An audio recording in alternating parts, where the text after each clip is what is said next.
Welcome back, everyone. Today we're going to be analyzing 1940s Pinocchio. This film is incredibly dark for a children's film. It scared me as a child. I was terrified. I did not come back around to it till I was like in high school.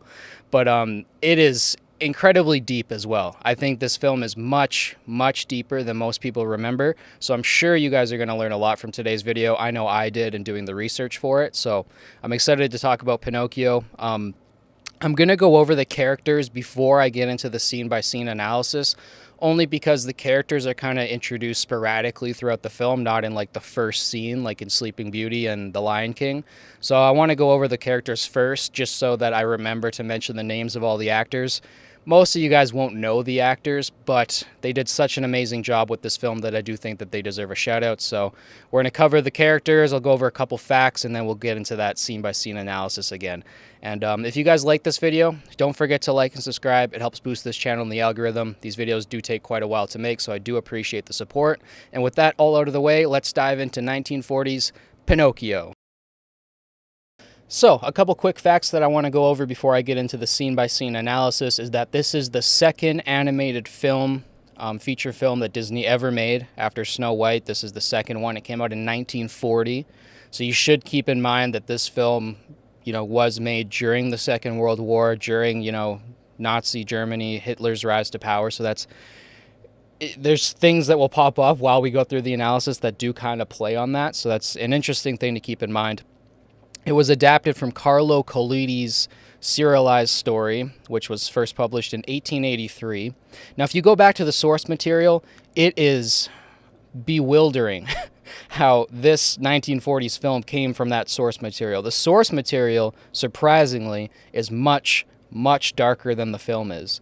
I think by the end of the original story, Pinocchio, I think, hangs himself. I think they might have changed that after the story came out. I think it was like so dark that they had to go back and change it. I can't exactly remember, but if you go back and you look at the original story, you will be shocked at how dark it is. And I mean, the 1940 film is dark as well, and I'll talk about why in a second.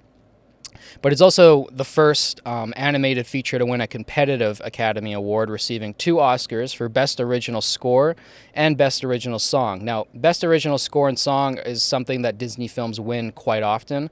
That was the case for The Lion King, I know for sure, and I think Sleeping Beauty also won 1 or 2 awards in the music department. So that's one thing that Disney goes out of their way for on every single film, and you'll notice it as I cover more of these Disney films, that there's usually like not too many songs, it's usually like 2 or 3, but they're really, really well done. The lyrics are thought out perfectly, the performances are extraordinarily well done, and Disney always hits home with the music in their films. So let's go over some of the characters. So, obviously starting with Pinocchio, right? That's our protagonist. That's who we're following. We're putting ourselves in the shoes of Pinocchio. Thus, he represents the archetype of the hero, right? That's who your protagonist is usually going to be in a story, is the hero. And he also represents the archetype of the innocent, because like in many Disney films, they're catered for kids, and kids are, innocent and naive. They're in that beginning part of their hero's journey where they haven't really been exposed to the evil of the world. So a lot of these stories are focusing on, the innocent, naive hero going out and experiencing the world, the chaos and the evil in it for the first time. So that's the role that Pinocchio plays. Now, Geppetto, I should also mention the names, right, of the actors who played them. I said I was going to do that. So Dickie Jones, he was 12 years old when he played Pinocchio, and he does a fantastic job. You go back and you watch this film, and you really, focus on the voice acting. This little kid did amazing. Geppetto, like I said, he's played by Christian Rubb, and he fulfills the archetype of the sage, the good father. He's a very good archetype representation of the good father, because we'll see in this story that he is quite forgiving, he is quite loving, he's a gentle old man. He's also the creator, so he has a kind of God complex to him in that he creates Pinocchio. He gives him a body, he gives him a mouth, and he's his creator, right? And then we have Jiminy Cricket. Jiminy Cricket's a very interesting character. He's played by Cliff Edwards. And Jiminy Cricket, for those of you who don't know, is Southern slang for Jesus Christ. Obviously, there's the initials there that match up as well, JC. So Jiminy Cricket is not a direct representation of Jesus Christ, but he is the conscience for Pinocchio, right? That's explicitly said throughout the film, that he is the conscience for Pinocchio. And I'll get into more what that means when we get into the first scene, but he's also the wise fool, because he's a fool. He shows up late to work on the first day. He abandons Pinocchio multiple times throughout the film, right? He's not a complete character. So while we do have his name being Jiminy Cricket so that he's, connected to Jesus Christ there, he's not an omniscient God. He doesn't know everything. And I'll get a little bit more into that as well when I talk about Jiminy Cricket in the first scene. But he's also the mentor, obviously. He's there to mentor and guide Pinocchio along his journey. We have the fairy, played by Evelyn Venable. Hopefully I'm saying that right. She is the spiritual guide, much like the fairies are in Sleeping Beauty. They play a similar role to the fairy here. She's an enchantress. She's also Mother Nature, right? She's the divine feminine, and I'll get more into kind of her role and how she fulfills that archetype when I get into the first scene. We have Lampwick, who we'll see much, much later in the film. I don't think he appears till about an hour in, but he is played by Frankie Darro, and he represents another, the first shadow archetype that I'll talk about here, but he's one of the many shadow archetypes we have, and he represents Pinocchio's opposite. If you could, again, I know I just said Jiminy Cricket is Jesus Christ because of the name alignment there, but if you saw Pinocchio as, the hero, as Jesus Christ, the ultimate hero, Lampwick would be the Antichrist. He would be the opposite of the good guy, in the same position. They're both children. They both kind of got lumped into going to Pleasure Island, which we'll get to later, but they're in the same position, but one is going down the bad path, one is trying to go down the good path. So he is Pinocchio's opposite.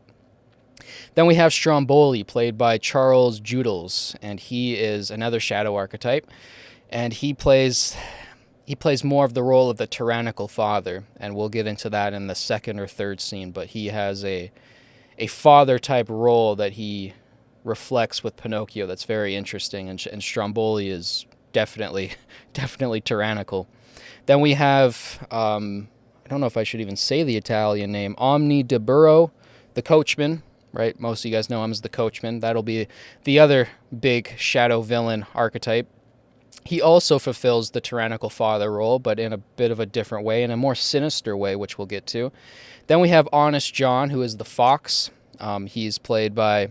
Oh, I should also mention that the coachman is also played by Charles Judels. He plays Stromboli and the coachman. Interesting how they're both the tyrannical father. Honest John, the fox, is played by Walter Cadlett. He plays, again, a shadow archetype, but in this case, he's more of a trickster, right? More like the hyenas in The Lion King, or the minions to Maleficent, right? They're kind of a lower level victim, or not victim. They're definitely not victims. Lower level villain, I should say.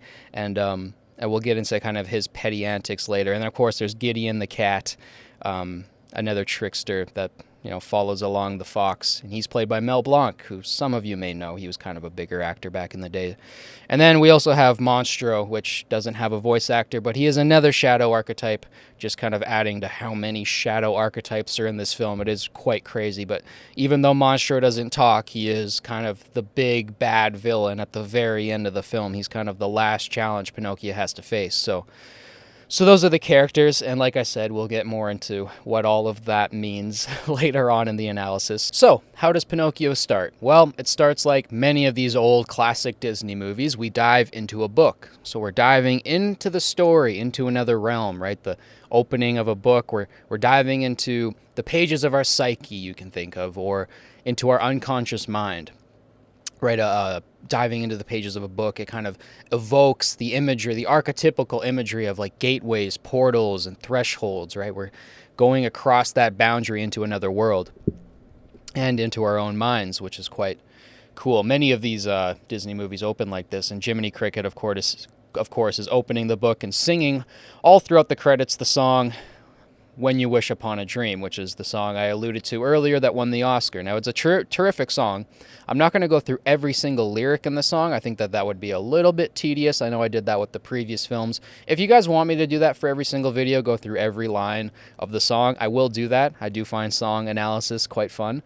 But I'm going to just highlight a couple lines here that I thought were quite interesting. So, if your heart is in your dream, no request is too extreme. So, when you have full conviction, when you've made it your purpose to live out your passion, your goal, your dream, when that is your purpose, when you've embodied it, when your heart is in your dream, then no request is too extreme, and you could set your goal as high as you want, right? I think it's great advice to, write down your goals, write down what you want in a year, what do you want in 5 years, and make those goals lofty. Don't undersell yourself. Don't put goals that you obviously can't achieve. Don't be like, oh, I want to become an astronaut and land on Mars in a year. Like, that's a little bit unreasonable, but set your goals high, set them big, make your dreams big. And I think there is meaning in life to be found in setting a goal that is so high it is impossible to achieve. An ever receding horizon, if you will, right? That's kind of what you're doing when you're trying to act like Christ. Like when people say, what would Jesus do? Act like Jesus. Well, that's impossible, right? The guy was, and that was the reason why he was written like that. He is the archetype of the perfect hero, of the perfect being, of the perfect self. If you took every single possible good quality from every single person who's ever lived, and you took all the good qualities and you put it in one being, one archetype, that would be Jesus, right? And that's an ever receding horizon. You can never be that because we're all sinners, right? And there's some meaning in that, right? You can go and you can look at it in a way where it's like, okay, none of us can achieve that. So we're all equal and we're all sinners and we're all bad and none of us can live up to that perfect ideal. But then you also shoot for that ideal because in pursuing it, you become a better person. In pursuing it, you find that meaning in life. You find your dream, your passion, your goal, your purpose, right? So that's all in those two lines. And then when you wish upon a star, right, aiming at the highest possible thing, something that's outside of our conception, right? It's outside of Earth. It's way up in the sky. It's the highest possible thing, as dreamers do. And I won't go through the rest of the lines in the song, or else we'll be here all day. But I find those lines to be quite impactful. So let's get into the actual happenings of the first scene here. So as the scene starts, we have Jiminy Cricket obviously still narrating, right? He was singing the song in the credits, and then he started talking to us, narrating to the audience, and then we go into the book with Jiminy, right? So we're on the journey with the conscious through this. And it's really cool because he comes up on Geppetto's workshop, and he talks about him being a carpenter. Obviously, Geppetto being a carpenter is reflective of, Joseph and Jesus being carpenters. That's obviously all baked in there. There's a lot of Christian symbolism baked in here pretty explicitly, whereas in some other Disney films it's a little bit implicit. You kind of got to search for it. Pinocchio is, it's very obvious when they're making Christian connections. So Jiminy starts whispering, and this immerses us in the world. He starts whispering as he's creeping into the shop, right? He's going into the shop here.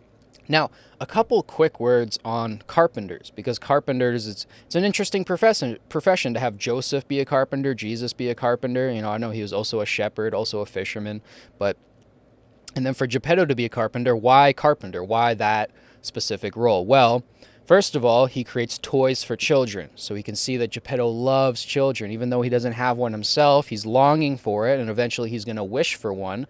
He loves children. He loves being around children, which is a good sign.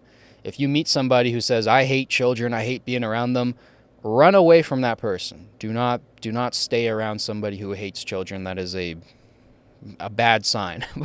But another reason why he's a carpenter is because in those blue-collar jobs, it doesn't always have to be carpentry, plumbing, electrician, all these jobs kind of are similar in that you can tell if a carpenter is honest, like truly honest as a person, through their work.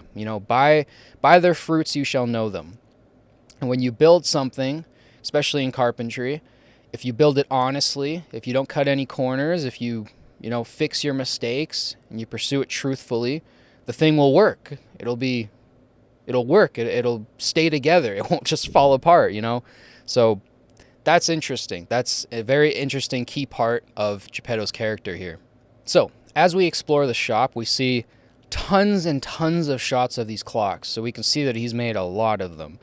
And the clocks play an interesting role too, because they're stopped when the story really starts. So this first scene takes up about half an hour. It takes up a big bulk part of the movie, and then we get onto the journey, and Pinocchio goes through his 3 major trials, right? There's 3 trials he really goes through, 3 big main villains along with the smaller ones, and those that's like the main bulk of the film. But this first scene takes about half an hour to play out because there's so many shots of these clocks, and the clocks stop when that second part of the story begins, and then at the very, very end, the clocks start again.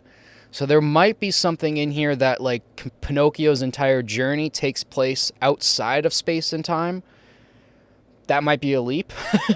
I don't know if that theory is correct, but I have seen somebody say that before, and I thought it was interesting, so I thought I would include it. But we get all these shots of the clocks, and obviously showing how good of a carpenter Geppetto is, right? So then Geppetto draws a mouth on Pinocchio, symbolizing the logos, the word, giving him a voice. You know, that's big. We'll see this reverberated towards the end of the film. We'll actually come back to it. But Geppetto gives him a voice. He gives him, you know, in giving a voice to an individual, you not only give them a voice to, like, name things, you know, to organize the world, to structure the world, to bring the order out of the chaos, you also give them the free will to make decisions. Right? Having that mouth, being able to speak your own truth, that is, you know, a personification of individualization, right? So he's getting the mouth, and then we cut to this shot of this angry-looking carve-out. I don't even know why this is in Geppetto's shop, but this is the tyrannical father right here. This is the shadow, right? This is the villain, the evil father. He's going to pop up later in the film in characters like Stromboli and the coachman, but this is the first foreshadowing of it we get. Right when Geppetto draws on that mouth on Pinocchio, we cut to this, and then Jiminy Cricket says, you know, I can't please everybody.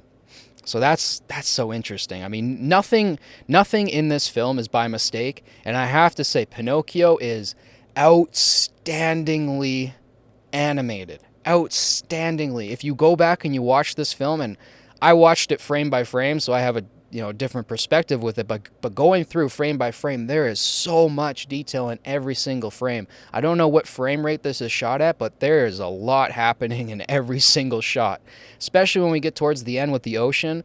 I beg you guys, go back, watch this film, and just see how well the ocean was animated for 1940. It is amazing. So anyways, we get even more shots of cuckoo clocks and birds and stuff, and all these things are going crazy. You know, all the clocks go off at once, and Geppetto realizes it's time for bed. Now, this is interesting, because I think it foreshadows what happens to Geppetto at the end of the film, right? All the clocks go off at once. All of them go off. So he's got like 100 clocks around him going off, but then he pulls out his pocket watch to check it to make sure it's time for bed. Now, I kind of see this as like Geppetto like losing it a little bit, you know, maybe getting Alzheimer's, maybe growing old. We'll see this at the very end of the film. You know, he's kind of lost his ability to see the world as it is. I think this is what's happening here, is he's starting to lose that connection with reality, because it's really weird that all these clocks go off. He has to check his own, and then he's like, oh, I guess it's time for bed. So it's an interesting bit. I will also mention that I love the way Figaro is animated in this. The cat is hilarious, especially in this first scene. You know, he comes back into the film towards the end, but in this first, like, 30-minute scene, I think it's about 30 minutes, this cat is brilliant. I love this cat. His attitude and the way he's like a cranky teenager. He gets jealous when Pinocchio eventually does wake up. It's awesome. So I just wanted to point out that I love Figaro in this movie. And then, of course, everybody goes to bed. But just before Geppetto falls asleep, he gets Figaro to go open the window for him, which is quite funny, getting your cat to do chores for you. And then he sees a star up in the sky. And, of course, that is the nativity scene, right? We see this star at the beginning of the film. We see it multiple times throughout the film. We see it at the very end of the film. It's perfect. A lot of those Disney films, like I mentioned before, they end just as they start, and that's beautiful. That's That's good art. But he sees the star, right, and he wishes upon it, like in the song that we just got, right? That also foreshadowed him wishing upon this star, and he wishes for a real boy, right? He loves children. He makes toys for children, but he doesn't have one of his own, and he's quite old.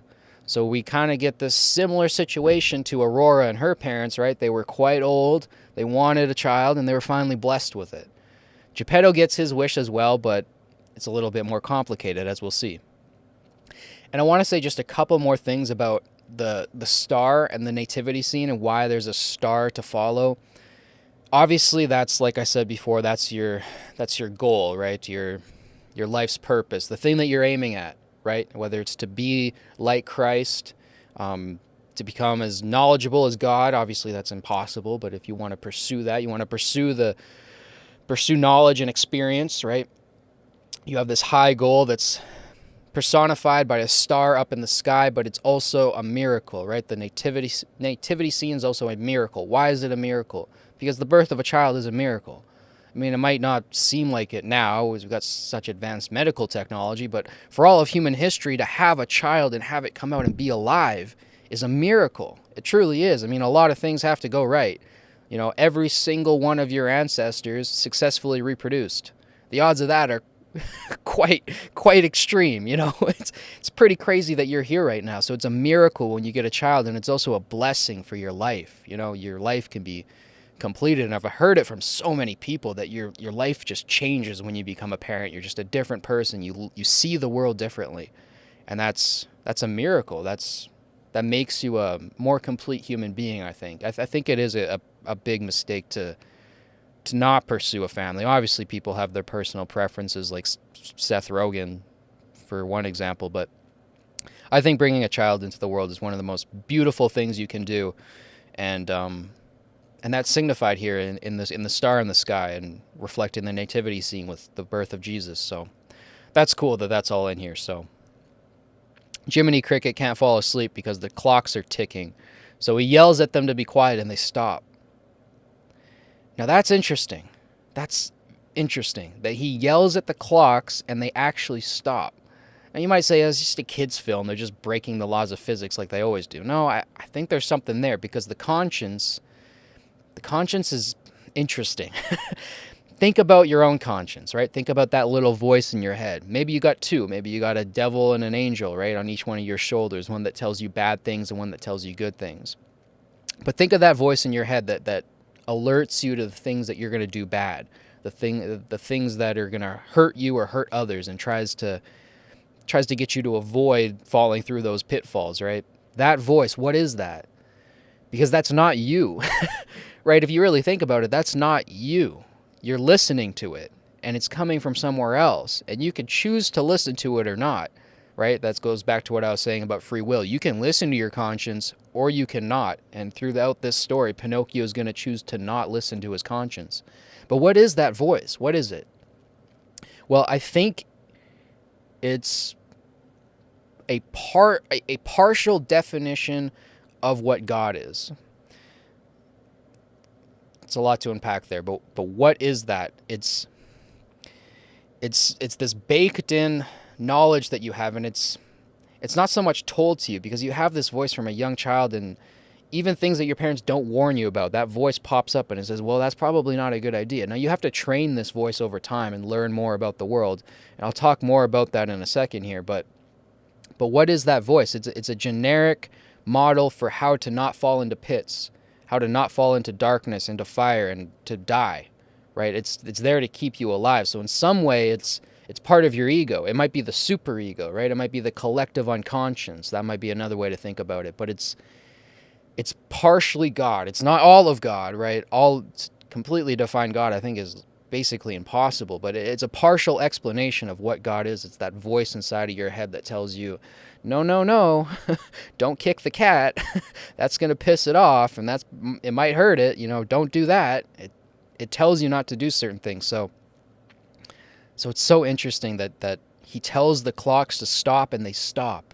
You know, I think that's hinting at the divine power within Jiminy Cricket. So then the star turns into a ball of light and enters the shop and turns into a fairy. And that makes a whole lot of sense, doesn't it? It really shouldn't, but it does. It makes perfect sense. So that's God coming down, right? God is the star. That's the transcendent, the almighty being, the thing that's outside of space and time, right? It's coming down as Mother Nature. It's coming down as the enchantress, can't even say words today, the divine feminine, right? She comes down and she says to Geppetto that you've brought so much happiness to others, right? You've been unselfish, that you deserve your wish to come true. So she gives Pinocchio the gift of life, and right, only God can give life. And you might say, well, is God male or female? Probably both. Probably if you can conceptualize that, it's probably both. And in this case, we're getting the personification of the female version of God, right? The great mother, Mother Nature, personified in the fairy. So as Pinocchio wakes up, he asks the fairy, am I a real boy? Which of course he isn't yet, right? He hasn't gotten there yet. He's been given life, but he's not a real boy yet, right? He has life, but he's not a real boy yet. And he asks, like, am I a real boy? And she says, that will be up to you.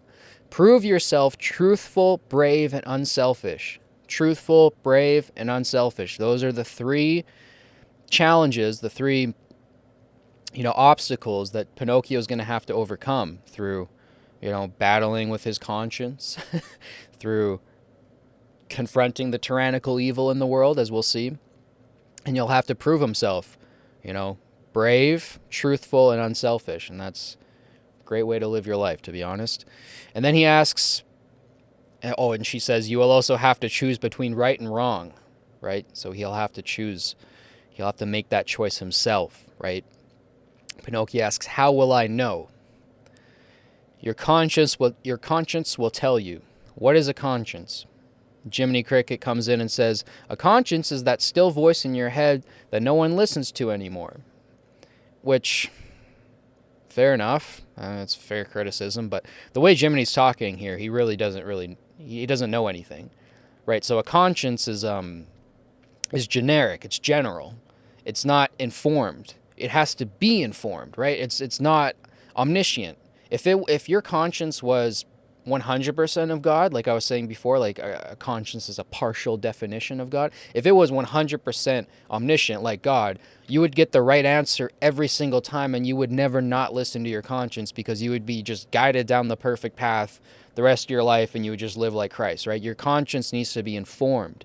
It needs to be informed by you experiencing the world, you learning about the world. That's going to inform your conscience. It's going to make it a better conscience. So that's what has to happen throughout the story here. Like I said, Jiminy Cricket's late for work. He ditches Pinocchio multiple times. He's not perfect, so he has to be molded. And here he's, spouting out about, that's that still voice nobody listens to anymore. Gee, nobody else does it, but I'm perfectly fine. Another note about the fairy, who is, of course, the anima, right? She is the internal and external female. She's the soul. Anima means soul, for those of you who didn't know. It doesn't just mean, the female archetype or the internal feminine. It actually means soul. That's what it means. And to animate something, it means to give it soul. So Pinocchio is animated, right? He's given life, but he's not a real boy. He's animated. He's given soul. And that anima comes from the fairy, which is perfect, right? That's all perfectly done. That's beautiful. Another interesting thing that I read a while ago, I can't cite the source, but someone once said that the wisdom of God is feminine. And if there's truth to that, which I think there is, because you have to go into the unconscious, you have to go into chaos, which is, feminine, to learn things, to pull things out that are new. So there's something to that. And with the fairy coming down as the divine feminine, giving the wisdom of God, giving life, it's another way to think of it, to Pinocchio, animating him, giving him a soul. It's all perfect. It's perfectly done. Like I said before, like this film shouldn't make sense. It shouldn't make sense that a fairy who just was a star is now animating a puppet, but it's perfect. It makes perfect sense if you think about it archetypically.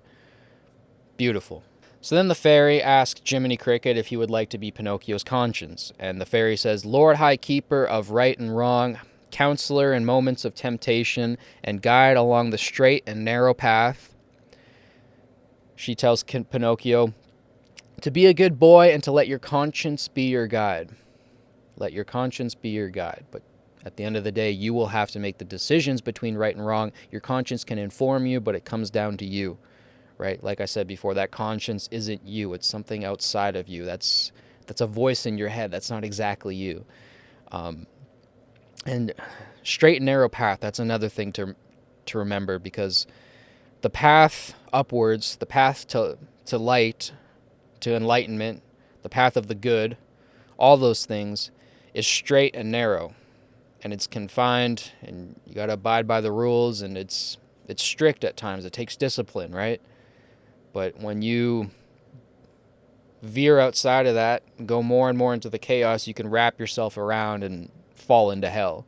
So it's important to stay on that straight and narrow path, even though it's incredibly difficult. I know I struggle with it. You struggle with it. Everybody struggles with it. We all struggle with discipline. It's a human universal, but it's interesting. It's interesting just how well this is written. It's beautiful. It's beautifully done.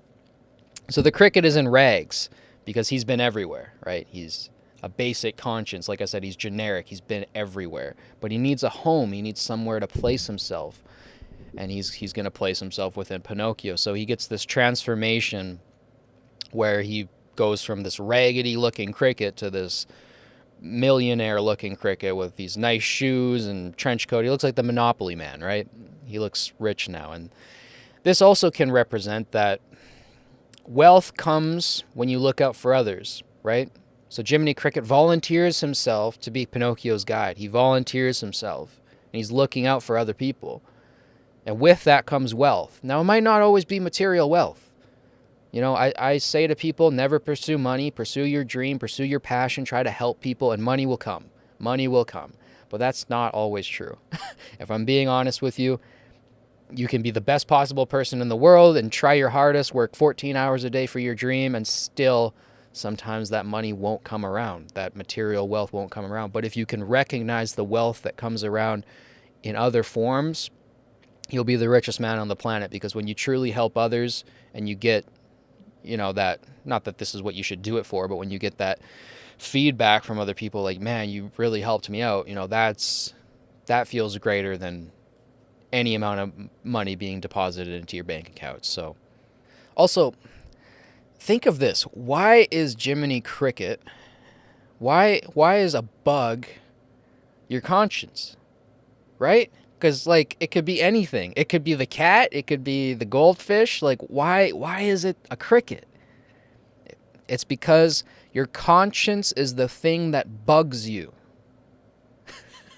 It's brilliant, right? Your conscience is the thing that bugs you. That's why it's a bug. It's the thing that nags at you. It's in the back of your head. Every time you say something to yourself, like, oh, I'm gonna lie to this person today, or oh, I'm gonna cheat this test, or whatever it might be. There's a voice inside of your head that bugs you. It goes, no, no, no, right? It's a little bit annoying. It's like a bug. So like I said, the cricket is a generic conscience or mode of morality. You have to interact with it. You have to interact with your conscience and speak to it and listen to it for it to develop. And Jiminy Cricket is going to be Pinocchio's conscience now. He's taken on that role.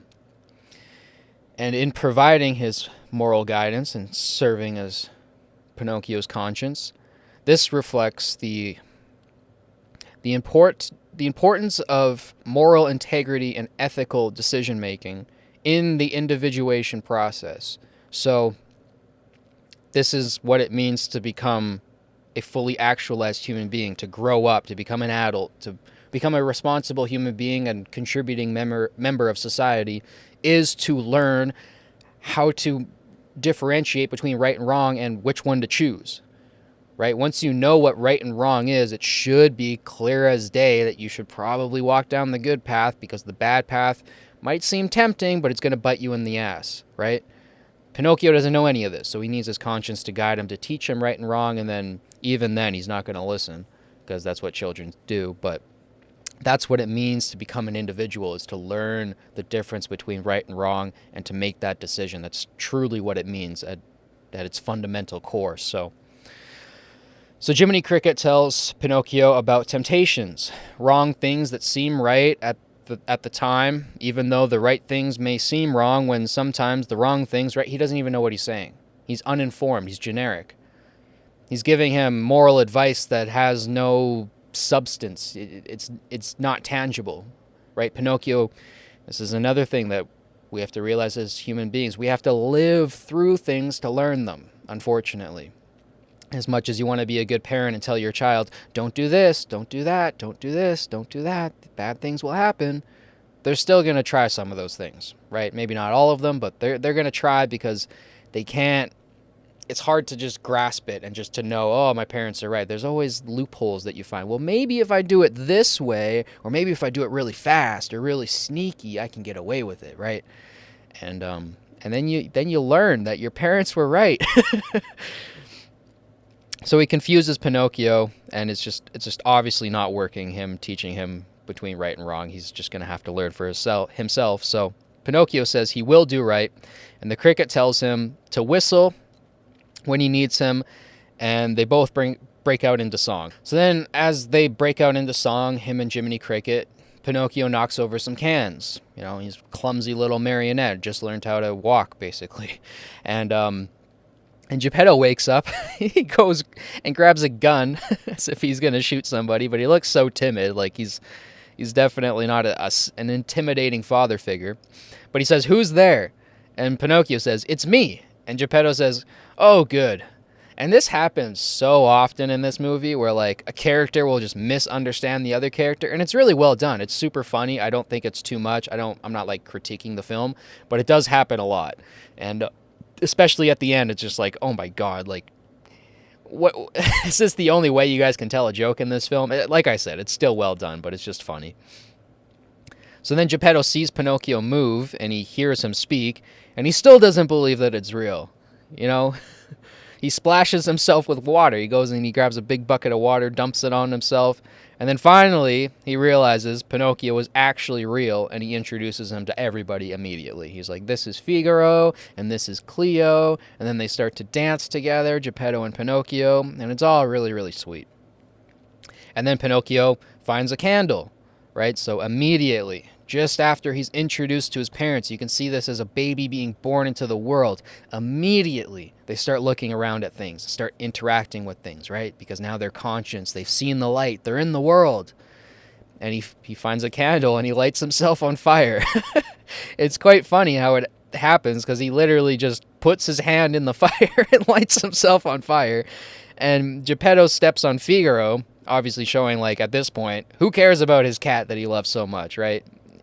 I'm sure lots of parents out there know this feeling too. You have a pet that you grow up with your whole life, and then you have a kid, and you're willing to stomp on that on that pet to go save your kid, right? Maybe not stomp, but you know what I mean. He steps on Figaro to go put Pinocchio out with the water of the fishbowl, right? So again, he doesn't care about his pets. He cares about his son, right? And his son's not even a real boy yet, but he cares about this son more than his pet. So he uses the Cleo's water to put out Pinocchio. And yeah, I just think that's brilliant. That's brilliant. Obviously, I'm not there yet. I still have a cat, and at this point, I'm like, that cat I will die for, but I'm sure the second I have a child, I'm like, get the cat out of here. I got to protect the child, right? Your priorities change. And then everybody goes back to bed, and Pinocchio asks a bunch of random questions, like, why? You know, he's like almost... like those annoying kids that just keep asking you. They're like Socrates. They're like little annoying versions of Socrates. They just keep asking you why until you hit a brick wall or hit them with a brick. Not literally. Don't throw bricks at your children. Okay, let's get into the second scene now. So, at the start of the second scene, we get this magnificent drone shot. I don't know if it's exactly a drone shot because they obviously didn't use a drone, but it's beautiful. We go from this shot of, like, the town village, and we zoom through it. We go down, you know, through the courtyard. We see all these kids playing, and we end up with this shot. So we go from here to here, and it's absolutely beautiful. It's really splendid. Like I said before, this film is absolutely outstandingly animated. I'm really impressed by it. So then Geppetto gives Pinocchio an apple for his teacher and sends him off for his first day of school. And this is where we're introduced to the fox and the cat, Honest John and Gideon. And we get introduced to Stromboli through a poster, right? The fox and the cat are looking at a poster of Stromboli at the time, and then they notice Pinocchio passing by. And they notice that he's made out of wood. Otherwise, he's vulnerable. He's made out of wood.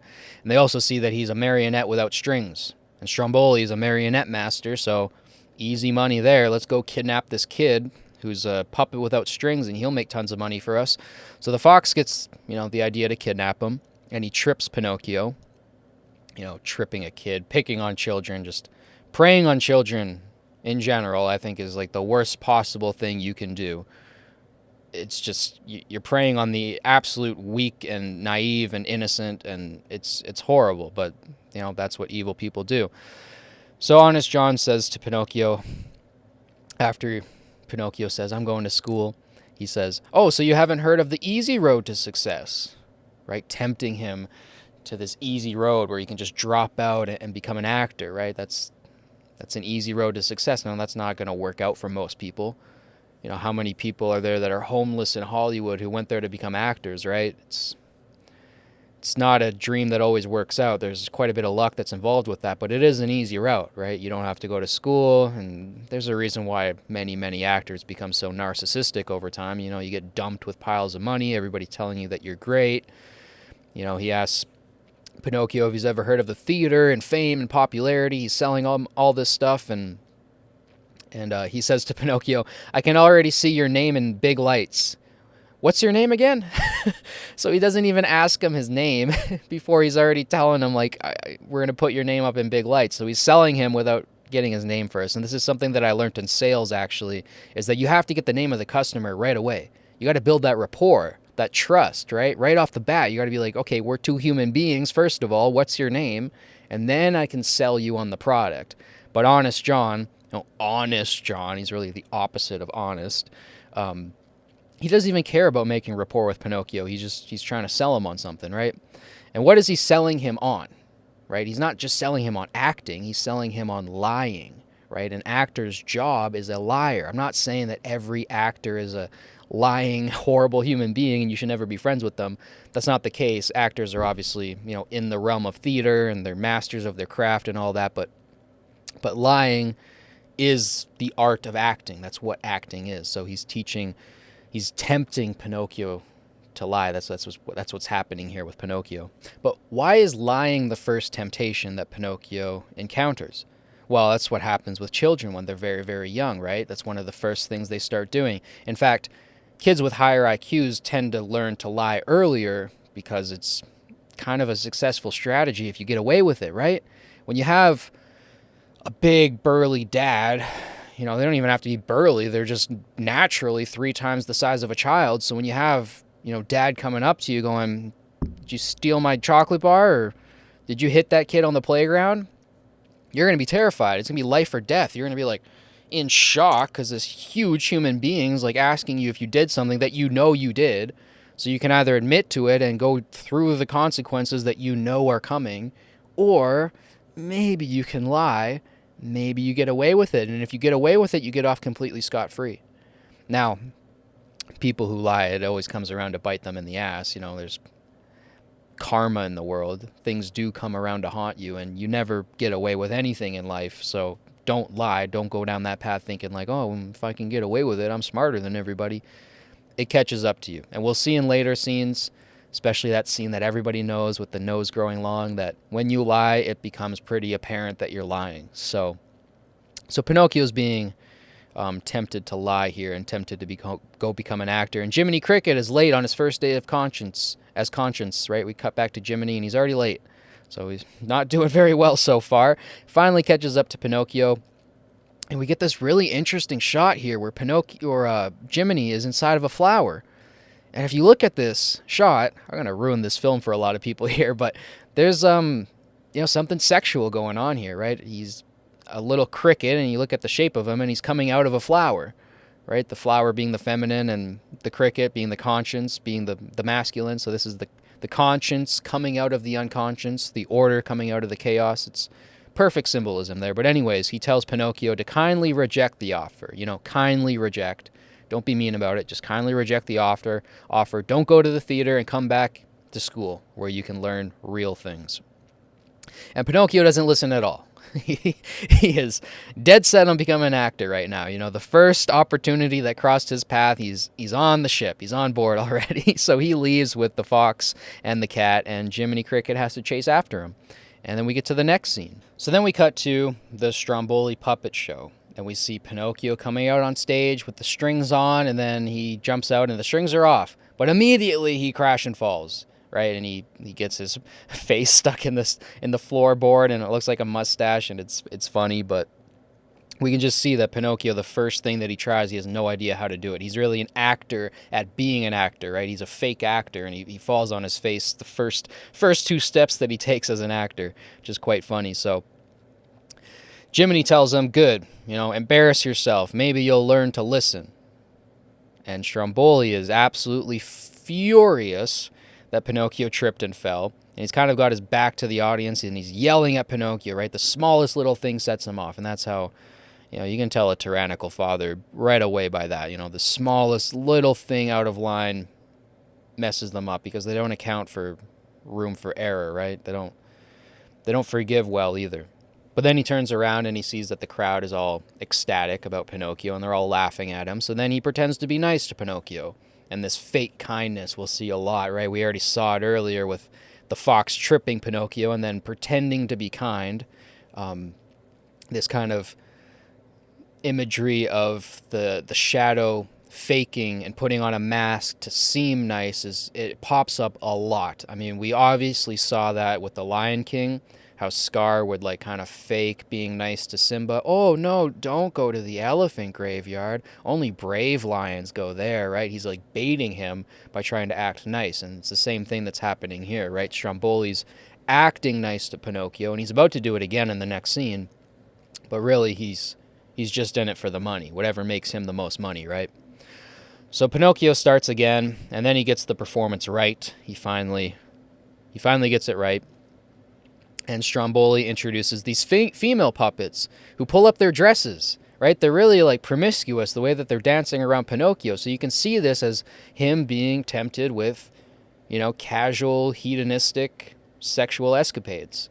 He's being tempted with that right here. And it's short and it's brief and it's very subtle the way that it's put in here, but that's exactly what's happening. You have all these pretty girls that are around him lifting their skirts up for him, and he's that's what happens when you make it in Hollywood. When you make it as an actor, you're going to have lots of people looking to just sleep with you, and that's not a great path to go down. So then Pinocchio finishes the dance, and everybody cheers and throws coins at him. And Jiminy says, well, maybe he was wrong. Guess he doesn't need me anymore. What could an actor want with a conscience anyways? And I love that line too, right? Because it's being said by an actor, so obviously he's a little bit self-aware of that, but he's saying, what does an actor want with a conscience anyway? So if you're going to lie, be an actor, not as a profession, but just be an actor in that you lie all the time, why would you need a conscience? Because you're not going to listen to it anyways. You're just going to tell your lies and spin your webs and hope you don't get caught in them yourself, right? So then we get to the next scene. And then we cut back to Geppetto's workshop, and Geppetto is absolutely worried sick. Everybody's sat down, ready to eat. Even Figaro's, he's got his napkin tucked in. He's ready to pounce in on that food. And Geppetto is so worried that he goes out and sets out to find Pinocchio. And he tells Figaro and Cleo to not eat the food. And Cleo's even scolding Figaro. He's like, hey, don't take any pickings of the food. We got to wait for Geppetto to get back. And it's funny. It's like what I was saying before. Just Figaro is so funny and so well animated in this film. I love him. And then we cut back to Stromboli's carriage, where Stromboli tells Pinocchio how good of an actor he is, and Pinocchio loves the praise, obviously, right? But it's fake praise. He's just saying that because he made him a lot of money. But Pinocchio eats it up, and Stromboli finds this little piece of junk metal in his gold coins, right? So he's so happy. He's counting all of his coins, all the money he's made, but there's one person who didn't pay right, and that goes back to what I was saying before, right? The tyrannical father can't let anything go by. So he finds this little nut, and he's enraged by it. He's furious. He starts yelling and screaming, and then something clicks in his head. He goes, okay, maybe I should pay the guy who just made me all the money. So he gives Pinocchio the nut. He gives Pinocchio the not real money, and he keeps all the real money for himself, which is exactly how a tyrannical father or a tyrannical state plays out, right? It's like in communist Russia, right? Everybody's equal, right? That's what they tell everybody. And then the people at the top have everything, and everybody else gets nothing. They get nuts, right? Pieces of metal, pieces of scrap metal is all they get. So Pinocchio is happy by this, and he's, he's so naive. He loves getting his little piece of scrap metal, and he says he's going to go tell his father. And Stromboli says, well, you're not going to leave. You need to make me some money. So he throws Pinocchio into a cage.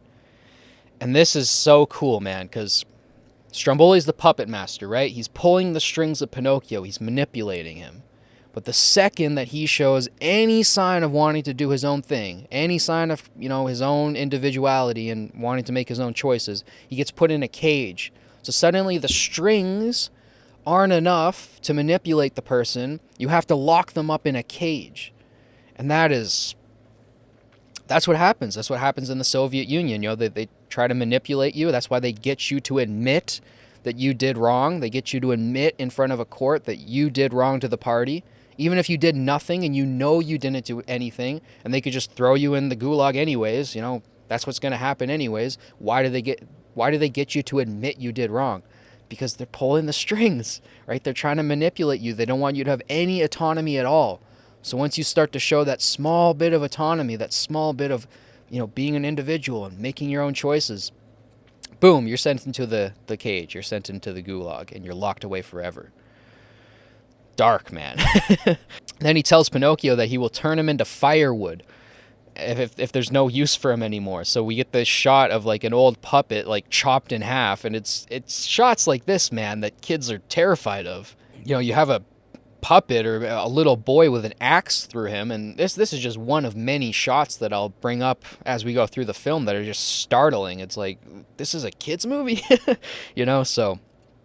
So Pinocchio is frantic, and he starts whistling and whistling for Jiminy Cricket, but of course there's a storm outside. So at this point in the story, nature is not on Pinocchio's side. It's actually drowning out his calls for help.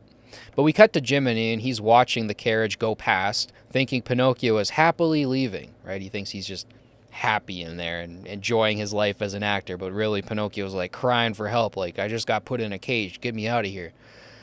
So Jiminy Cricket, being the good individual that he is, decides, hey, even though he's leaving me, really Jiminy left him, but even though he's leaving, I'm going to wish him luck before he goes. So Jiminy, of course, goes to the carriage to wish Pinocchio luck, and we get this little shot of him like creeping in through the crack in the door, right? The light going into the dark, right? The conscience going into the unconscious. That's all symbolized here in this little shot. But we also get this knife, right? The danger that exists within the darkness. And that's another creepy shot, man, that can upset kids. So then Pinocchio, of course, is glad to see Jiminy. Jiminy sees that Pinocchio's locked up, and he tries to pick the lock. But he can't do it. He can't pick the lock. And he says it's going to take a miracle to get out of here. Now, why can't Jiminy Cricket pick the lock? Because he's perfect size for it, right? He fits right in there. He's got his umbrella. Why can't he pick the lock? It's not so much that like he's not strong enough, which is what's shown in the movie. It's that higher power, that conscience, that, wise, sage guy that you have, that mentor, can't do practical things for you.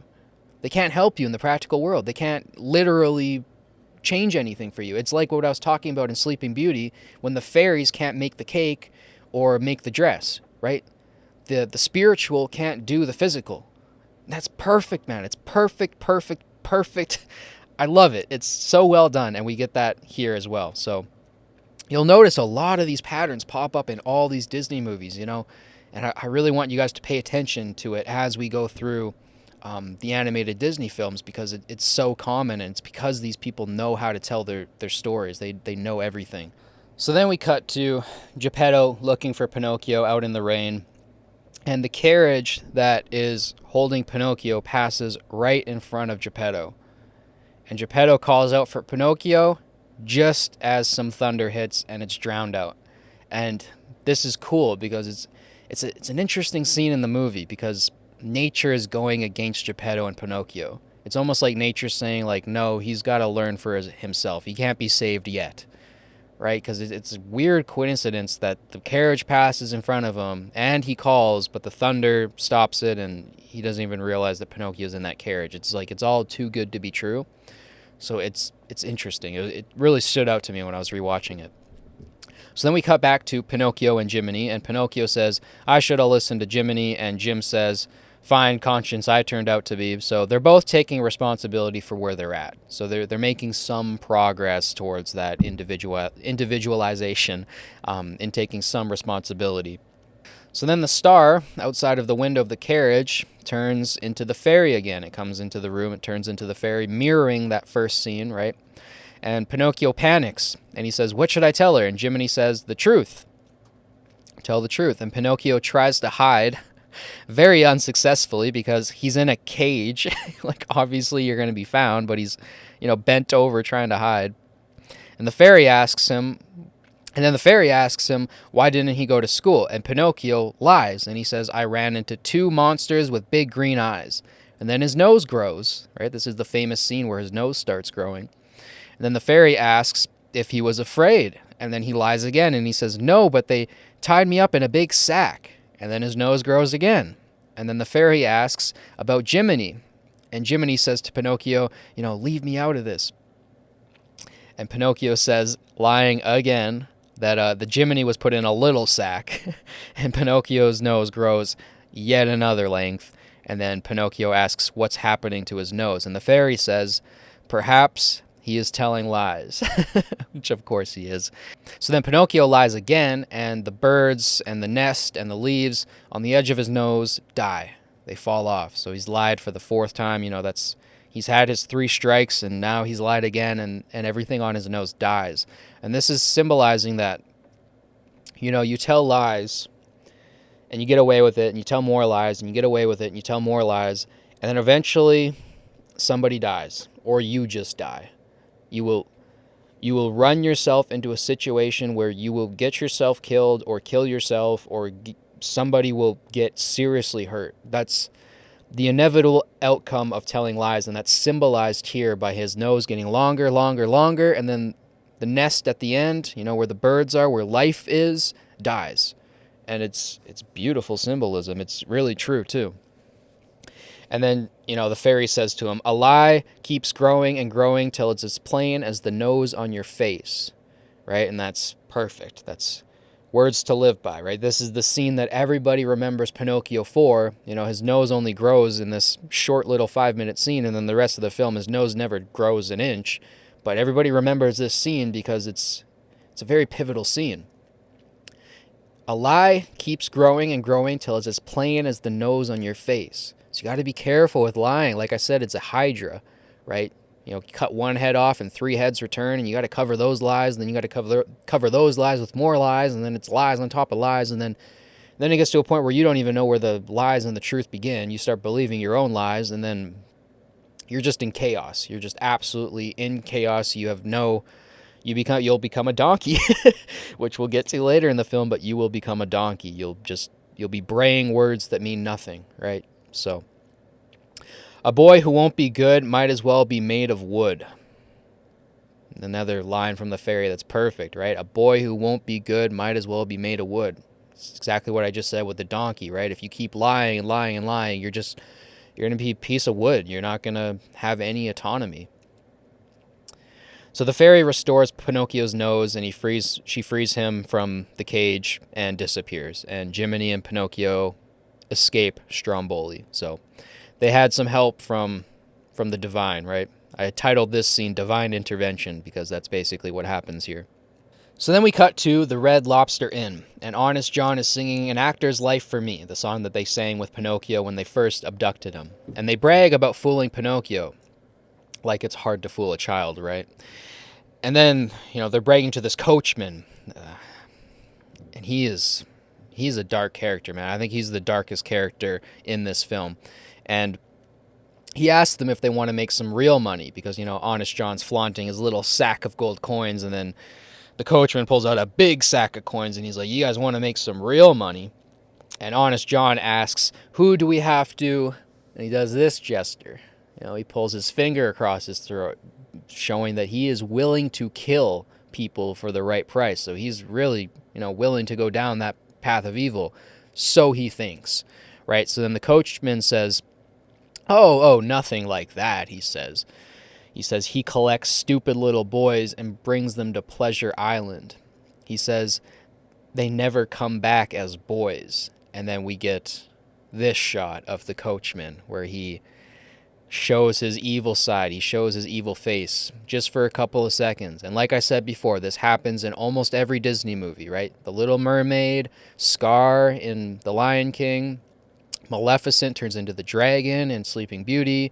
This happens in many, many Disney films where the evil villain will turn into their true self. They'll show their true evil side, their monstrous side for just a couple seconds. And that's what we get here with the coachman, right? Big teeth that are scary and can rip you apart, but they're also smiling like he enjoys it. And his eyes are green, right? Coming back to that green symbolizing evil. And his eyebrows are pointed, basically completely vertically down. And his ears are tufted up like little devil horns. So all the satanic imagery is right here. And you compare this shot to like any other shot of the coachman, and it's like, wow, brilliant animation. And then here, Honest John and Gideon are terrified of the coachman, because they're like low-level petty thugs. They're not, like I said before, they're not truly evil. They're bad people, but they're not evil. And they get a glimpse into that evil. They see Satan. They see hell. They get a glimpse at it, and they are terrified of it. And then the coachman tells John and Gideon the plan to capture Pinocchio, because, of course, now there's no going back. Honest John and Gideon are in the claws of the coachman. And then we get on to the next scene. So then we cut back to Pinocchio and Jiminy, and Pinocchio says, nothing can stop him now. He's learnt his lesson, and he is going to school. Just then, Honest John stops him. It's kidnapping number 2. And Pinocchio tells him how horrible Stromboli was and how he doesn't want to become an actor anymore. He says, I'm done with that life. And John pretends to diagnose Pinocchio. He's like, oh no, he's a nervous wreck. So he starts doing all these random bits of fake diagnoses, I guess. He's like looking inside Pinocchio's throat. At one point he holds this handkerchief that's all spotted in front of Pinocchio, and he's like, what do you see? And Pinocchio says, I see dots. Like, of course he sees dots. It's a dotted handkerchief. Like, so he's telling Pinocchio basically like he's allergic. And complete nonsense. Even Gideon's notes are just scribbles. Like, what is this? Just random scribbles. And then we cut back to Pinocchio, and he looks sick. He's like got like a sickly look on his face now because he's believed what these people have told him, right? I forget what the disease is called, but this is a real phenomenon when like parents tell their child that like they have a disease, or sometimes people tell themselves that they have a disease and then they start showing symptoms for it. I forget what the disease is called. You guys can let me know in the comments. I should have done that bit of research, but that's a real thing. You start believing something so much, and it's like a placebo. You actually start having the side effects of a disease, and that's what just happened to Pinocchio here. He's been completely, befuddled by Honest John and Gideon again. And then what does Honest John and Gideon suggest as a cure? A vacation. Of course, the first time they offered him the easy road to success, and now they're offering him a vacation, which is even better. You don't even have to do anything. It's completely free, and they say, let's go to Pleasure Island. And Pinocchio says that he can't go, but Honest John insists, and he's giving Pinocchio his ticket. So again, that fake mask of being nice, right? It's fake generosity. I'm giving you my ticket. It's like he never had any plan on going anyways, right? So they carry Pinocchio off to the shipyard, and Jiminy finally realizes and follows after them, right? This whole time, Jiminy and Pinocchio were racing home, and Jiminy just kept going. He kept racing, not looking back at all to see if Pinocchio was still following him. And eventually he's like, oh, I lost Pinocchio again. So Jiminy's not doing that great of a job so far. And then we get into the next scene. So then we cut to the coachman's carriage taking a bunch of young boys to Pleasure Island. Pleasure Island. My God. It's like, it sounds so nice. It sounds like Treasure Island, right? It's so close to Treasure Island, but it's it's dark, man. We're going to see this in a second. Pleasure Island is somewhere where you don't want to be, even though it sounds nice. So Pinocchio now meets Lampwick. Like I said, Lampwick shows up about an hour into the film, right? This film's almost done, and we finally get Lampwick, who's one of my favorite characters. He says, they say it's a swell joint. No school, no cops. You can tear the joint apart, and nobody says a word. Loaf around, plenty to eat, plenty to drink, and it's all free. So he's selling Pleasure Island to Pinocchio, even though he hasn't been there himself. He's saying, you can do anything you want. There's no police. You can tear everything apart. You can make a mess, destroy everything, and eat and drink all day, eat candy, gummy worms for breakfast, ice cream for lunch, and it's all free. You don't have to pay anything except for your soul. But yeah, they set sail for Pleasure Island, and they arrive pretty quickly. It's like a couple of frames, and they're already at Pleasure Island. And it seems like a lot of fun at first. The first attraction that we see is the Rough House. This is so funny. It's a big tent with just a bunch of kids fighting inside of it, just beating the crap out of each other. Like, that is so funny. That's hilarious to me. And I used to go to play, not like places like that. That makes me sound like I was like in Fight Club as a child, but I used to go to like places where there were mats and like wrestle with other kids because, being a young boy, rough and tumble play was kind of my thing. And I loved getting to, rough and tumble fights as a child. But a lot of times when those are unsupervised, they get out of control fast. And some kid's nose starts bleeding, and then somebody gets punched, and then somebody gets kicked, and it gets out of control fast. But it's just funny that there's just a tent full of kids fighting in it. And then Lampwick says to Pinocchio, "Come on, let's go poke somebody's eye out." And Pinocchio asks him, like, why? Like, why would we go poke somebody's eye out? And Lampwick says, just for the fun of it. So we're just deep into hedonistic pleasure here, right? We're poking people's eyes out for fun. It's an absolutely horrible place. And then the next attraction we see is Tobacco Road. And this might not have aged so well, retrospectively, but we see all these Native Americans basically throwing cigars out for children, and all the children are smoking cigars, and Pinocchio and Lampwick will smoke cigars in a couple scenes here, but Jiminy's looking for Pinocchio this whole time, obviously distraught that he's lost Pinocchio again. And the next attraction we see is a model home destruction. So this is quite interesting too, because you see this this home, right? This nice building. It represents culture. It also represents, order and stability and societal rules. All of that is symbolized here in the house, and then the children are just destroying it, right? They're causing chaos and tearing it down without appreciating the culture and what's come before them. This is also the body being destroyed, right? The self. You get this stained glass window here, also representing the self, right? The body is the home here, or the castle, or whatever this place is, right? This is the self, and they're destroying it. That's what happens when you partake in hedonistic pleasure, right? It's fun at the time, but you go out drinking every night, having casual sex and destroying things, destroying your body, destroying your love life, destroying your self-worth. You're destroying yourself. So that's all symbolized here in like 2 seconds of shots where these children are just tearing apart this huge mansion, and eventually we're gonna see Lampwick actually throw a brick through that glass mandala there, and that's, again, like I said, it's symbolizing the destruction of the self. So property destruction, fighting, and drugs, right? Those are the main things we got there with those 3 attractions. We got the drugs with the Tobacco Road, or Tobacco Row. We got property destruction, as I just mentioned, and then obviously fighting with the Rough House. All things you want to do as a young boy, but you're told not to, because obviously they lead you to pretty horrible paths, and they're all encouraged and free at Pleasure Island. So yeah, Pleasure Island's a pretty dark place. So then we cut to Pinocchio chopping wood, even though he himself is made out of wood. Again, symbolizing the destruction of the self. When you just partake in hedonistic pleasure, you're destroying yourself. It may, like I said, it may seem fun at the time to just go out every weekend and hook up with people casually, but you're destroying yourself. And any sort of hedonistic pleasure is like that, and it's just so on the nose that, Pinocchio's chopping wood, and he's made out of wood. And then Lampwick, of course, is destroying art. He's destroying beauty and culture and tradition. He's drawing scribbles on the Mona Lisa. And then the coachman, we cut to the coachman real quick, and he decides to lock everybody up. And you see his minions, right?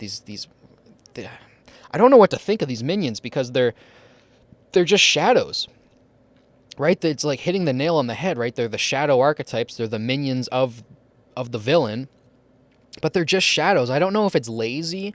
I don't know if they should have like designed this a bit better, but it is interesting that the coachman's minions are just actual shadows, and they lock everybody in, and everything is absolutely destroyed and disarray like the following day or night, or I don't know how much time passes, but we see that everything's in disarray. And Jiminy's still looking for Pinocchio, and we cut to the 8-ball room.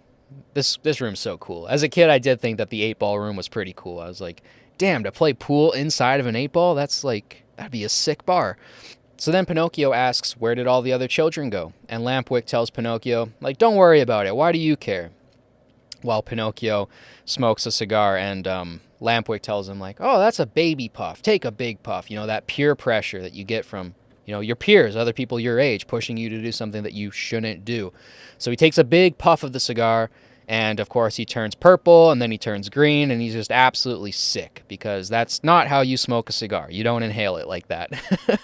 Anyways, so then Jiminy finally catches up, and he starts to scold Pinocchio, as he should, because Pinocchio's messed up again. And Lampwick asks, who's the beetle? And Pinocchio says, he's my conscience. He tells me right from wrong.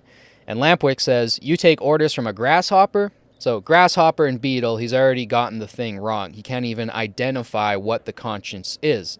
Right? That's showing that he is separated from his own conscience, Lampwick. We're going to see that again here, right? Jiminy tells Lampwick, you should listen to your conscience if you have one. And Lampwick shoots a ball and knocks Jiminy into a pocket. Basically dispelling with his conscience. He doesn't want anything to do with people telling him how he should live, anybody trying to give him moral guidance. He has no need for that, right? Then Jiminy threatens Lampwick. Threatening a child's not great, but it is quite funny that he says, I'm going to knock your block off, which is a phrase that I think we should bring back. I don't know where that went, but knocking your block off, I think that's a pretty funny phrase. Anyways, Pinocchio says Lampwick is his friend, and Jiminy gets jealous and leaves. Now, this is another weak point of Jiminy. You shouldn't get jealous because Pinocchio has a friend his age. That's pretty normal, but obviously Lampwick isn't a good friend, and Jiminy's a little bit hurt by this, so he tells Pinocchio, I love this line, you buttered your bread, now sleep in it, right? So he's mixing up two common sayings, right? You buttered your bread, now eat it, and you made your bed, now lie in it, which both mean the same thing, but he mixes them up together, and I think it's a funny line. And then as Jiminy tries to leave, he sees all the children have been turned into donkeys, right? He's trying to get out of the door, and he sees all these donkeys that are crated up, and he's noticing that the children have been turned into them, right? That the children have become animals of load-bearing, slave animals, basically. So the children are becoming slaves, and that's what happens when you lie, you take place in hedonistic pleasure, you don't have any responsibility. It's all fun at the time, but then you become a braying donkey that can't say anything, that doesn't have a voice, and you become a slave to a tyrannical father, right? Like in The Coachman. And one interesting thing too is one of the donkeys hasn't fully lost its voice yet.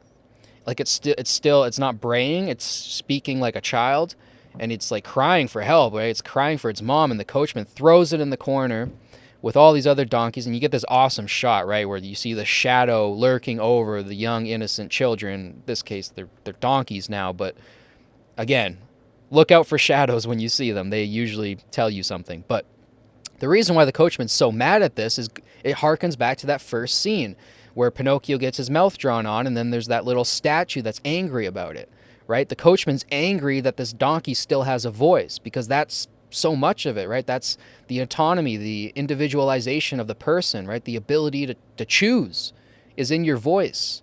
So Coachman doesn't like that they have a voice, so he tosses them all in the corner, and then Jiminy rushes back to Pinocchio at the bar, and Lampwick is already turning into a donkey. And he says, "What do I look like, a jackass?" when he literally is turning into a donkey. Little funny scene there. And then Lampwick looks into a mirror and realizes he is a donkey, and he runs about in an absolute panic, right? That's what happens. And then Pinocchio grows his own ears. And one thing about Lampwick turning into a donkey is you see this image again with the shadows on the wall, right? Like he's going absolutely insane. And this is another shot that scares a lot of children, right? Lampwick turning into the donkey and just absolutely panicking because he's gone too far. He's become a donkey. He's become a useless, mindless slave, basically, to the tyrannical father. And he's panicked about it now that he's realized it, but it's too late. He's already on that slippery slope. And that's the tragic thing about life, is if you lie and you avoid responsibility constantly, eventually you're going to just start sliding, and you're not going to notice you're sliding until it's a little bit too late. You've already gained too much momentum going down. Now, you can always save yourself, right? You can always start telling the truth and save yourself, but sometimes that slippery slope is slippery, and it's hard to, it's a lot to deal with, recognizing that as you're going down, as you're descending into chaos, into hell. So all that imagery is here with Lampwick turning into a donkey. And of course, he kicks the mirror and breaks it too, right? He's shattering the image of the self. It's brilliant, brilliant, brilliant symbolism here. So Jiminy finally finds Pinocchio, and they begin their escape. They get back to Geppetto's house pretty quickly. They get out of Pleasure Island with not too much trouble, but they get back to Geppetto's house and nobody's home. And they both sit looking pretty dejected, right? Because the father's gone. And this is what happens. You go out into the world and you experience things, you learn your lessons, and sometimes you go back and home's not there. Either, you get kicked out, you're too old, you're 18, go live on your own. Or your parents pass away. More tragically, maybe that happens, and there's no more home left. So he goes back home, and there's no home. And he's got to go find his father, who's in the belly of the beast. Now, how do they get this message? A dove brings them a letter from the sky. Again, divine intervention, right? God bringing down a message through a dove. Dove obviously symbolizing the divine. And they get this letter with gold writing that says, Geppetto's been swallowed by the whale, but he's still alive, and you can go save him. So think of it. It's a letter that's been written to them. Obviously, it's not from a human being, because it's saying that there's a guy in a whale that's still alive. How would you know that? You couldn't possibly know that unless you were in the whale with Geppetto. So it's obviously a letter from the divine, from God, coming down to them. And they instantly rush to the cliff. So Pinocchio, he's showing his bravery here. He rushes to the cliff. And the cliff, symbolizes the hero coming to the edge of their journey, coming to the precipice, right? They're either going to fall into hell and be destroyed and die, or they're going to face the monster and they're going to rise up and become the hero that they need to be. So that happens in Maleficent, or in Sleeping Beauty, with Maleficent turning into the dragon, and the Prince Philip has to fight him on the edge of the cliff. And it also happens in The Lion King, obviously at the beginning with lifting Simba up, but at the very end when Simba has to fight Scar, he fights him on the cliff of Pride Rock. And if you take this shot and put it in The Lion King, nobody would tell the difference, right? This shot looks like it's from The Lion King. So again, a lot of these things pop up over and over and over again in Disney movies, and it's cool to see it here again. So Pinocchio has to go and do the last thing. He has to become brave. He's become brave and go save his father. So Pinocchio ties a rock to his tail, because he's still got that donkey's tail, so he ties a rock to it. And him and Jiminy jump into the ocean looking for Geppetto. So they dive into the unconscious. They dive into chaos, right? They dive into that world to go bring something out. They got to go bring back culture. They got to go bring back order. The father, right? The father's gone. They got to bring that back. They got to find God again. God's dead. They got to find him again. All of that is symbolized here. What also is symbolized here, and this is deep. This might hit a lot of you. The father, Geppetto, has become consumed by the monster. So now he is now inside of the monster. Geppetto's still there. He's still there, but he has become the monster. So you can think of this in your own life. Maybe your father has become evil or tyrannical. You're distant from him. He's a bad person and you want to avoid him. But he's in a monster. He's been consumed by monstro, whether that's, lying, cheating, stealing, whatever vice or sin has captured him, whatever demon has taken over your father, he's inside of that. And he can still be rescued if you choose to go rescue him and you have that bravery to do it, because it's tough. It's tough to change people's mind. It's tough to bring them back, especially when they've gone so far. But that's also being symbolized here. Now, it's not explicit. It's implicit, right? It's buried in there, but that's what's happening with Geppetto being inside of Monstro. Monstro, right? What does that mean? Monster. It's pretty direct, right? He's inside of the monster. So not only is Pinocchio diving into the unconscious to find his conscience and to bring it back up and to learn something, but he's also going after his actual father and trying to save him from the monster he's become. Now, obviously not explicitly, right? Geppetto's still a good guy all throughout the story, but that's all in here, and it's beautiful, right? That's the story of Jonah and the whale, too. That's all baked in here, too, and the Christian symbolism is just very obvious, especially back then in 1940, right? So as Pinocchio is down in the depths and he's pulling this rock around, all the fish start following him, signifying that nature is now on Pinocchio's side. It's helping him, right? We see this in Sleeping Beauty, and we saw this in The Lion King, that towards the end of the film, nature came around and helped the hero on their journey. It's like when all the birds and owls and rabbits bring Aurora and Prince Philip together, right? That's nature playing its part to help the hero. So that's happening here. What else is happening here? Well, Pinocchio's lugging around a rock. He's carrying this rock, and there's a couple shots of it that are, pretty explicitly showing that this is supposed to be Christ carrying his cross. So he's carrying a weight. He's carrying a burden. He's finally taking on responsibility. That's what Pinocchio's doing in carrying that rock around. So he's finally taking on some responsibility and bearing that load. And another thing I'll mention about carrying a cross, because it's a beautiful symbol, right? There's truly deep meaning to be found in life in taking on the most responsibility you can, to lift the heaviest cross you can bear. Now, when you lift a cross in life, when you carry a cross through life, not only does it strengthen your legs, so it makes you a stronger person to deal with other things so you can carry heavier loads in the future and take on more responsibility. Not only does it strengthen your legs, which is what you want to do, you want to become a stronger, more developed person, it provides a shield on your back. You think about that for a while, right? It provides a shield on your back because it's a cross on your back, right? That's the imagery there. So you'll be protected by the rocks and the arrows that are flung at you from evil. In carrying responsibility, in taking on burdens and helping other people, you protect yourself from evil. And that's all symbolized in Christ carrying the cross. And if you guys want me to do more religious breakdowns, I can, but I'll leave that at that today. But that's all kind of mixed in here with Pinocchio lugging the rock around. And one other thing I'll mention about this underwater sequence, because it's interesting, is Jiminy Cricket gets trapped in this air bubble when he tries talking to a clam. It spits him out in this air bubble, and the bubble starts filling up with water. And Jiminy's like climbing to the top, like struggling to breathe, and then the bubble pops. But he's still in water. He was in water the whole time, so I don't know why he was struggling to breathe or why it was a struggle at all, because he was in water the whole time. It's like, it's weird. It's weird. And it's one of those sequences that I don't think, it's not by mistake, obviously. It's not like just breaking the laws of physics to break them or to make a joke. There's something happening here. And I don't know everything that's happening here. You guys can help me out in the comments, but this is just an interesting sequence that still troubles me when I'm trying to analyze the film. So then we finally cut to the whale. We cut to Monstro, and we see him lying dormant on the ocean floor, and we cut inside of him, and there's Geppetto fishing on a ship, of course, with Figaro. Figaro's got little twine rolled up around his tail. He's fishing himself, but they're not catching anything, right? He's completely dead. Monstro hasn't eaten in days, we assume, so there's no food for Geppetto or Figaro or Cleo.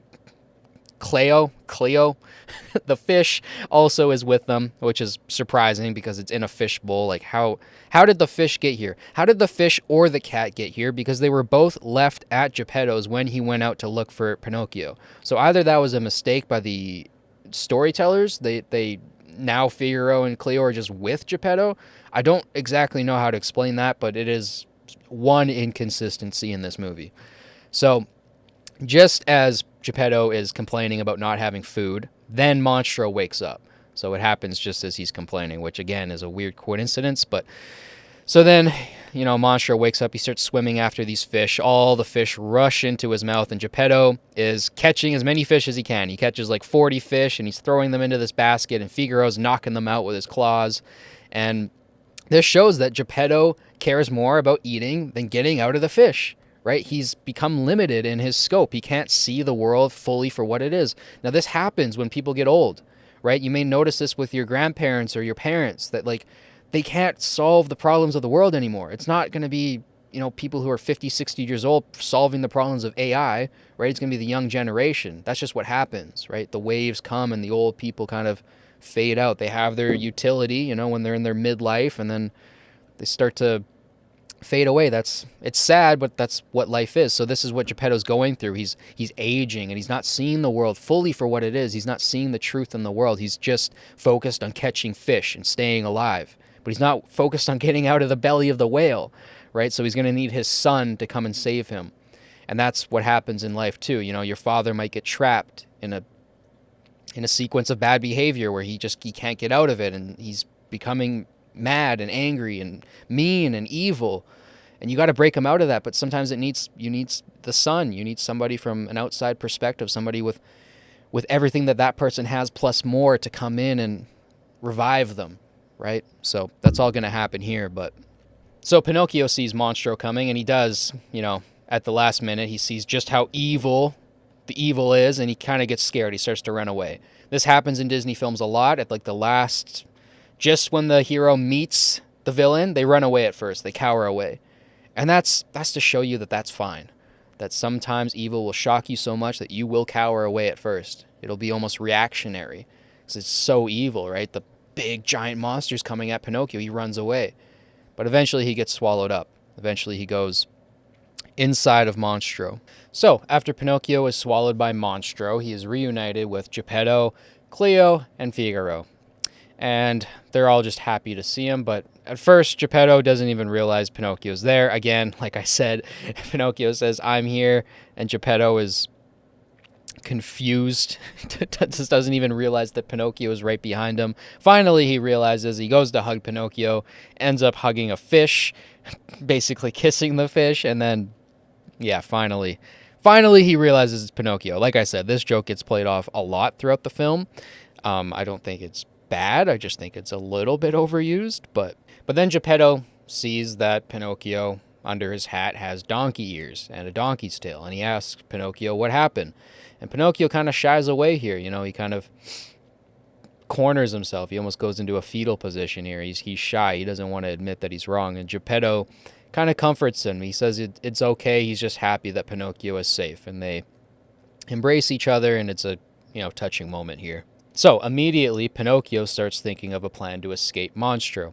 And Geppetto says that it's no use, that he's tried everything, that whenever the whale opens its mouth, only things come in, nothing goes out, right? That's another interesting bit of imagery.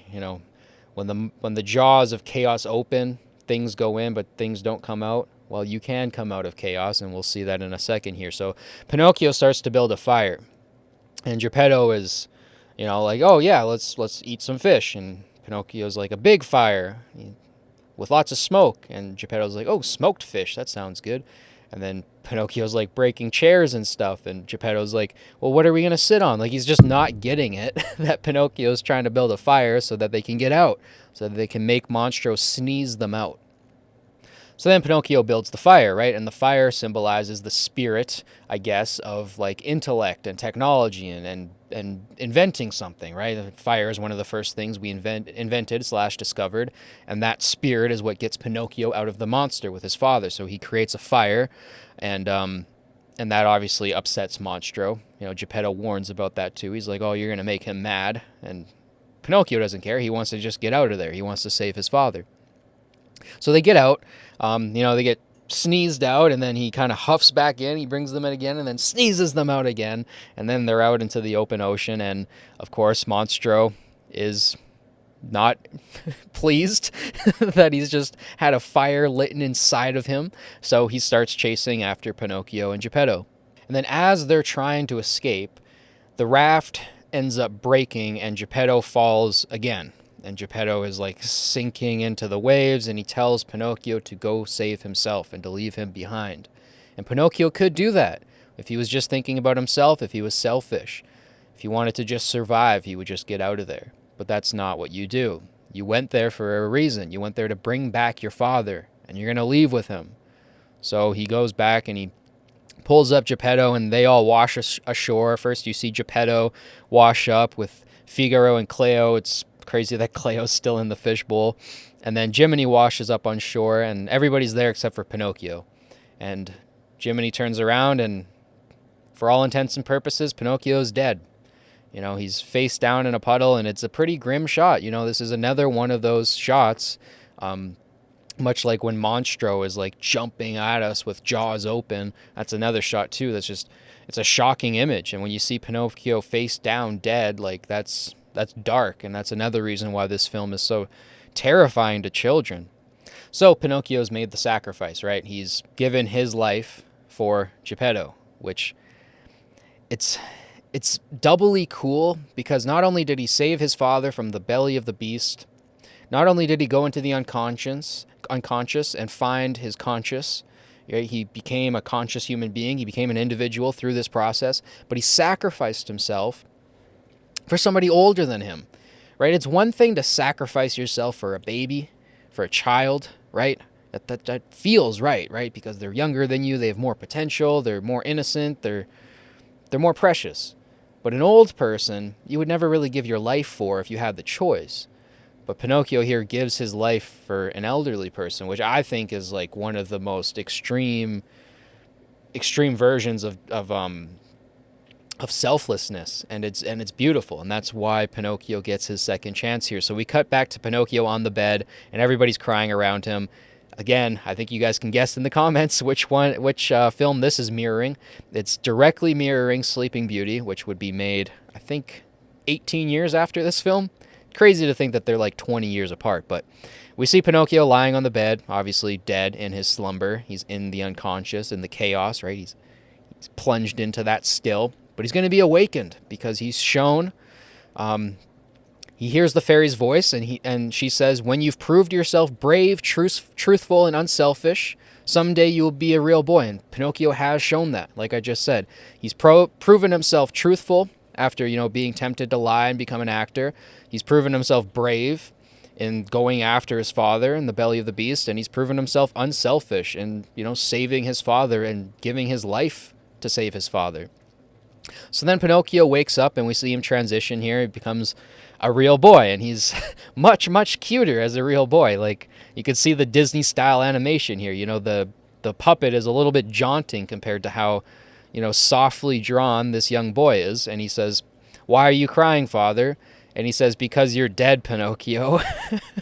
And again, we go back to this style of comedy, which I think's a little bit overused in this film, but it still works. Like, I'm not critiquing it. But he says, "Because you're dead, Pinocchio." And he says, "No, I'm not." And Geppetto doubles down. He says, "Yes, you are." It's so goofy, but finally, dumb old Geppetto finally realizes that Pinocchio's alive, and he's a real boy. Not only is he alive, he's a real boy, and everybody celebrates. Geppetto turns on all the cuckoo clocks, like I said. After the first scene, we kind of saw all the clocks stop when Jiminy says for all the clocks to stop. And then here, he turns all the cuckoo clocks on again. So maybe we were in some other realm during that whole story. Maybe not. Maybe I'm just crazy. But they start dancing to the cuckoo clocks, and Jiminy thanks the fairy. He goes out to the window, and he thanks the star, right? The star is shining, and he thanks it.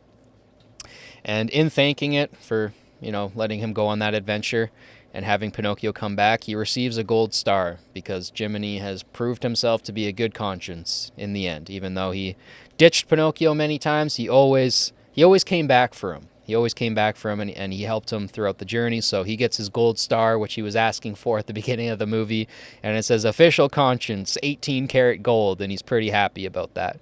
So him receiving a gold star obviously can mean a couple things, like him becoming part of the star that is God, touching on that and drawing that connection. Then it's also him getting a reward for doing so well with Pinocchio. And he also shines it back. He uses it to shine the light of the star back to the star, and that's that's cool. It's kind of connecting the conscience with the fairy and how they're both part of God, and it's beautiful. And yeah, that's basically the whole film. And then we get the end credits, and that has been Pinocchio. Like I said, incredibly, incredibly deep film. Very dark at points in it. And going back and rewatching it and doing the research for this video, I really saw like how this scared me as a child. Because as a child, it scared me because I didn't understand it, and it was so dark, and the imagery was just shocking, and I was struggling to grapple with it, you know? And then later in life, and now revisiting it, I see exactly why it was so disturbing. But it's disturbing in a good way, you know? There's so many life lessons in here. To be truthful, unselfish, and brave, and how we learn those lessons, and how we incorporate them, and how we find them in ourselves. How we bring out the order from the chaos, and how we bring out the conscience from the unconscious. It's beautiful. This is one of the most beautiful films I've ever witnessed.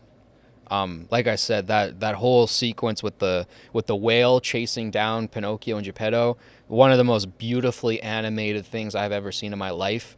Really going through that frame for frame really put that into perspective for me. I was like, wow, these animators spent so much time on every single frame, and we really don't give it enough attention, because each frame is a piece of art, and it's only there for like a fraction of a second, and then it's gone.